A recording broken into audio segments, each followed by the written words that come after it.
she was unalived by F as a possibility. And you're getting asked a few questions then about the picture. One of them is, who do you think would have took that picture?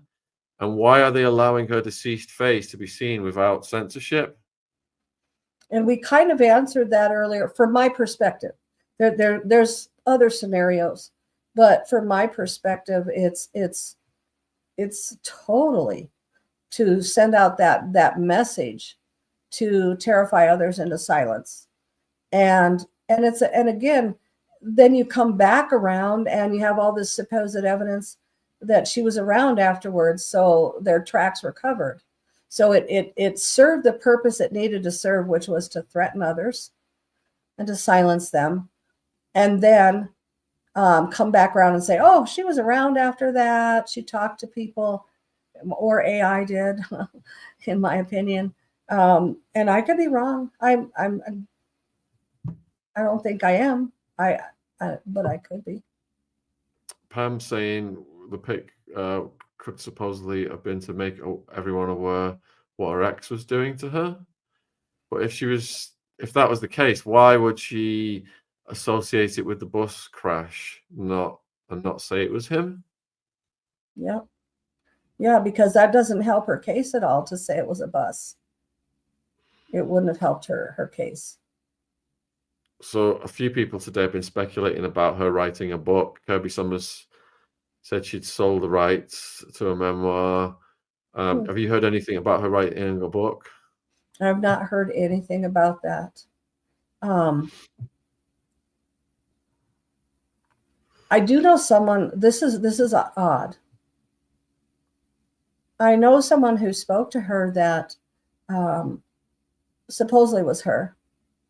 After, as I shared, and there was no mention of any kind of kidney damage or any of that stuff. And I find that odd, if that was really her that wrote that. Indeed.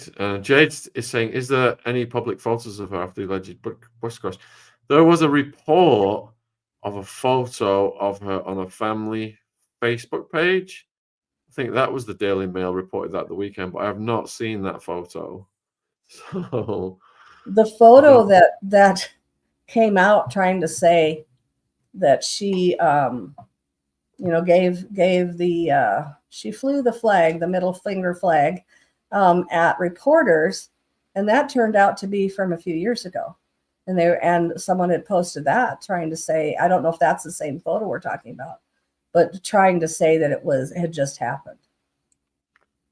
So some people are asking to see the photo with the bruising, so I'm going to put it in the live chat. This is Virginia's Insta link is just going in the live chat now, and the photo's top left. Viewer discretion advised. Your next question, Kelly, is from Short Order Cook. Do you think the timing is strange? Virginia was made vulnerable by being alone with no one around her in a state of depression. Oh, I think the timing's incredibly perfect. If the purpose was to silence voices, and also specifically to silence her, because of that Epstein list being in the hands of individuals, the unredacted version, the client list is in the hands of individuals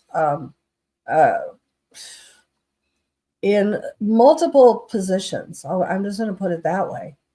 And wouldn't this silence you? If I mean, it will silence most, if not all. So Lex is saying that her lawyer has claimed to have talked with her last week, and the brother is also saying, do you think that has been manipulated to be reported as such? So that is the one thing. The brother is easy to do. That's easy to say, the brother said. But it's harder to say the attorney said.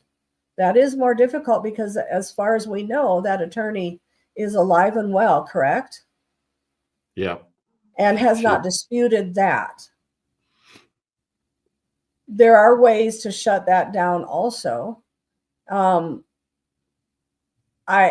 is the only thing that's thrown a little bit of a thought into my brain.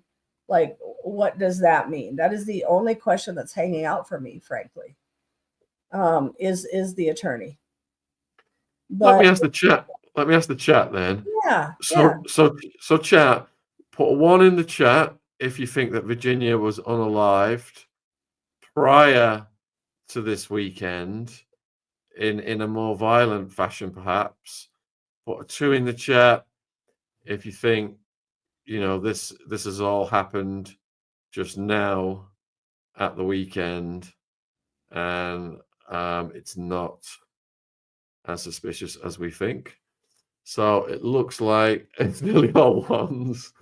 I like polls too. I really do like them. Got a lot of critical thinkers watching us. Yeah. Skeptical. We don't buy the mainstream BS. Yeah. Well said. It's running about 95% ones, I would say, right now. Wow. And you know what? I wish we could all say we're happy about that. What I am happy about is that you guys are really aware. And either way, whether you voted 1 or 2 is okay. It's okay.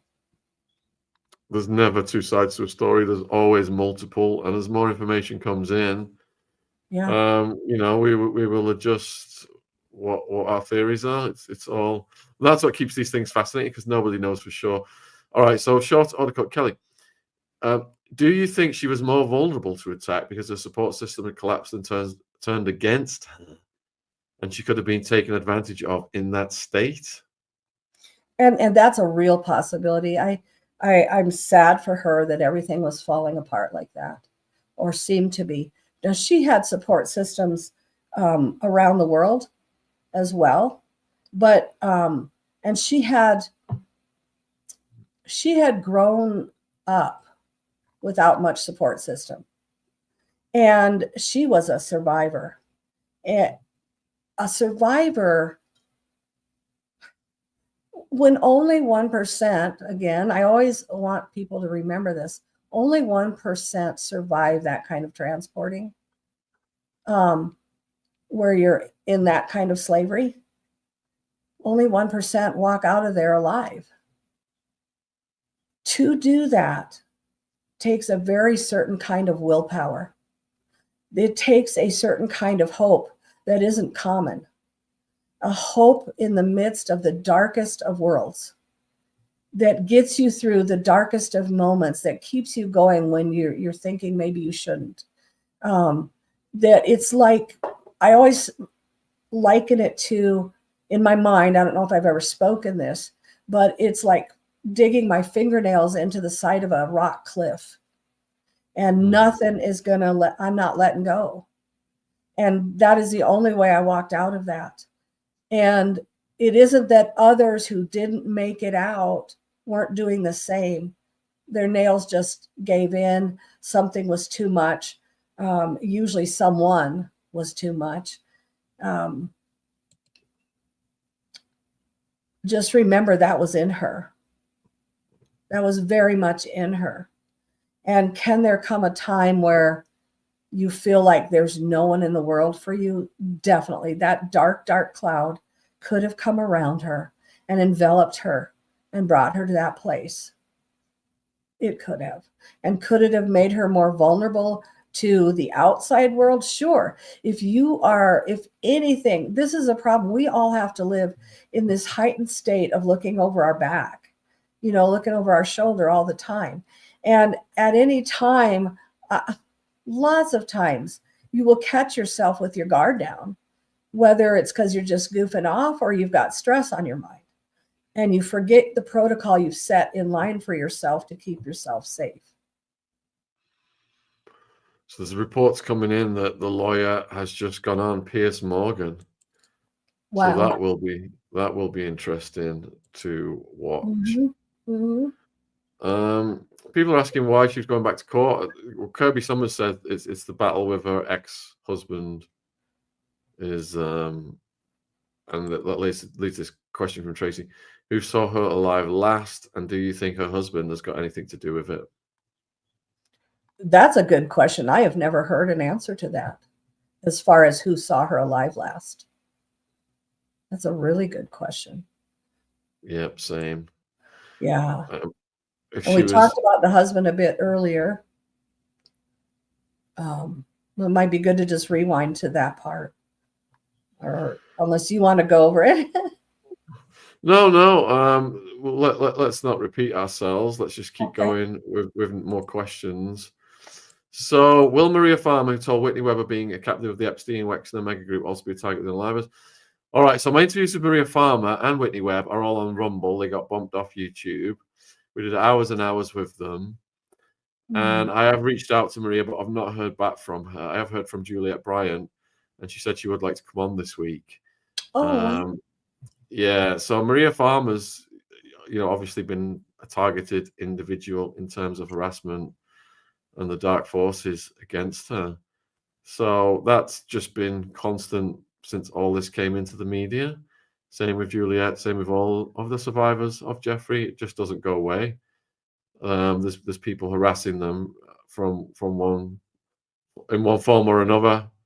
Lady Hervey just being the most public example. Maria told us about phone calls she got from Ghislaine saying she could be found on the side of a road unalived if she didn't keep her mouth shut and things like that. So this is something that survivors have just got to live with for the rest of their lives. And in your own story, Kelly, do you still ever receive threats, or are you apprehensive about receiving threats from people still? Oh yeah, just about a year ago was one of the worst threats I've ever had. I mean, they got into my phone, they called me, they texted me, and then shortly thereafter they left. I'm trying to remember. I had it in my a 9mm casing, and when it's a casing, a spent bullet is a message. And they left it sitting right between, we had a little display up, and they set it right between my book and this little treasure box we had next to the book sitting upright. And that's a very clear message. That's a very clear message.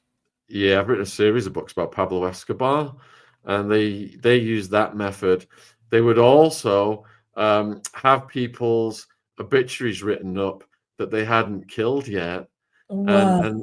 and send funeral wreaths and obituaries to people's houses that they were about to unalive if they didn't cooperate and do some kind of corruption that was in their favor in the legal system or something.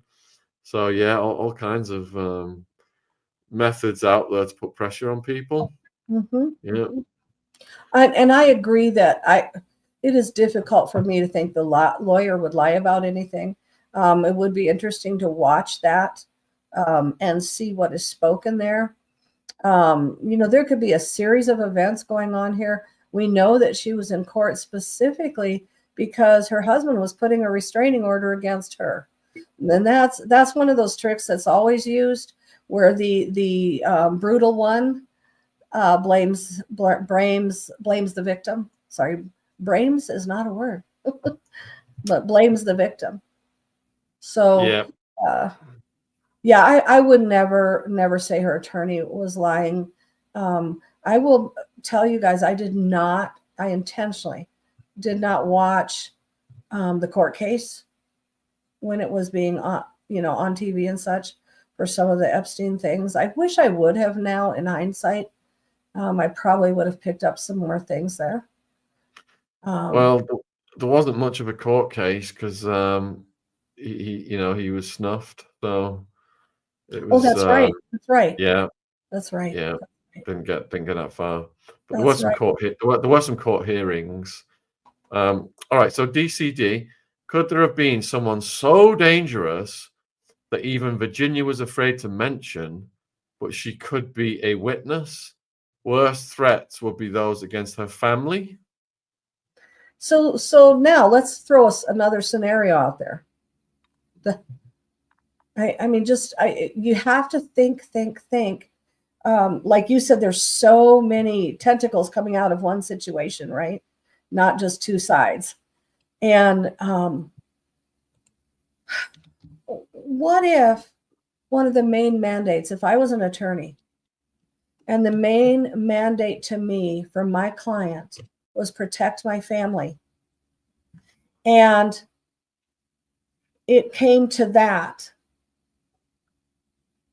and I'm unalived, but keeping my family safe means covering that story, I would cover up that story. Absolutely. I mean, I know I'm driving people crazy probably with that, but it's like, I have seen how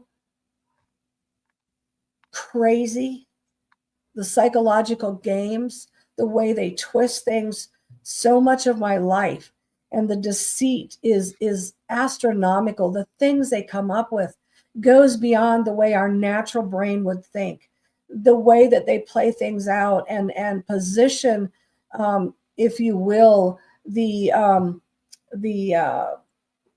pieces in a game, they position them on the board in such a way that you cannot hardly fight them legally or any other way. It's mind-bending. You got a little side question here from BK. Any thoughts on the death of Pope Francis? We've had Kevin and Annette on talking about, these what they get up to at the Vatican. Not good. Probably just how strange it is that I'm not going to go very far on this one. How strange it is that Charles Schwab went out the same day. And I'm just going to leave it at that. Let your minds go. Let's see, Kelly and Shaun. Yeah, and this does lead to a line of question about who benefits. It almost sounds like a setup for a type of conservatorship situation if this didn't go to her unaliving. They would have made out she was mad and an unreliable witness. Yeah. Thoughts on that? That's a very likely possibility as well. All of this has crossed my mind too, and I mean, your mind can go crazy with it. Yeah, I just wish you could trust something. When you start getting into working with people who are so willing to treat other human beings the way that she was treated, the way that so many of us have been treated, you're dealing with a whole nother level of evil.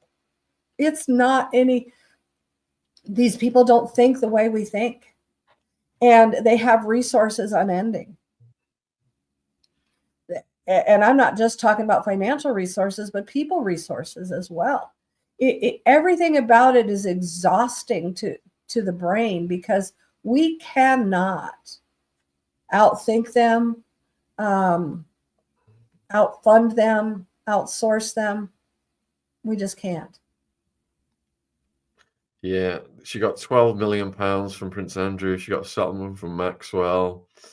I hope to God some of that was set up in trust funds for the kids. Me too. All right. So next question from Nukamus. Our whole globalist system is broken. It is here in the UK, definitely. Keir Starmer. From politicians, celebrities, religious institutions, media, Super Bowl, CPS, legal systems, police. So the question is, Kelly, how does society function and fight back? I'm scared for all of us.